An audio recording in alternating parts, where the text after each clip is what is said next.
ብለው ነው አያችሁ። አንዳንድ ጊዜ ሰው እኮ ያቅም ሰው ስለሆነ ንጉስነቱና ትልቅነቱ ከአጽናፍ እስከ አጽናፍ ተሰምቷል።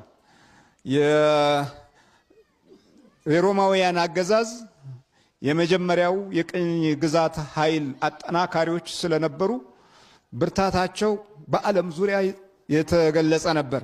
ስለዚህ ያውቃል የሚለውን ነገር አስበውበት ነው። የአይሁድ ንጉሥ ኧረ ወዴት ነው? ልንሰግድለት መጥተናል ለንጉሱ። እሱ ደግሞ እንዴት በስውር ጠርቶ።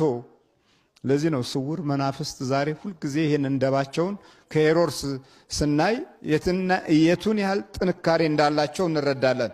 ከእነርሱ በጥንቃቄ ተረዳ። ወደ ቤተልሔምም እነርሱን ሰዶ ሂዱ፣ ለሕፃኑ በጥንቃቄ መርምሩ፣ ባገኛችሁት ጊዜ ደግሞ እኔ መጥቼ እንድሰግድለት መጥታችሁ ንገሩኝ አላቸው። እሰግድለታለሁ አሉ። እንዲህ ማስመሰል ይቻላል? ህይወት ሩጫ ላይ ነው ያለው። የኑሮ ሩጫ ላይ፣ የትልቅነት ሩጫ ላይ፣ ፍልሚያ ላይ ነው ያለው እና ሁሉም በየተራው እስኪወድቅ ድረስ የወደቀውን የሚያይ አልነበረም። የወደቀውን የሚያይ የተጨነቀውን የሚመለከት ጌታ ግን ከሰማያት ሰማያት ወርዶ ከድንግልተ ማርያም ተወልዶ በችግረኞች ፊት ቆመ። በተጠሉት ፊት፣ በሸተቱት ፊት ቆመ። በወደቁት ፊት ቆመ። ማንም በናቃቸው ፊት ቆመ። ነገ ይሞታሉ በተባሉት ሰዎች ፊት ቆመ። አይሞትም እንዴ እየተባሉ ደግሞ በሚታዩበት ፊት ቆመ። ይችን የመጻጉዕ አልጋ ማንም ዞር ብሎ አያትም። ለምን? 38 ዓመት የተኛባት ስለሆነች ትሸታለች። ወደዚያ አካባቢ የሚሄድ የለም። ጌታ ግን ያንን ሽታውን ሁሉንም ትቶ ወደ እርሱ ነው የቀረበው። ልትድን ትወዳለህ? ስለ መዳን ነው የነገረው።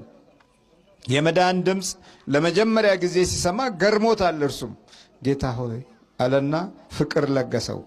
ከዛ ውስጡን አወራለት። ውስጣችሁን የምታወሩለት ሰው መቼ ነው የምታገኙት?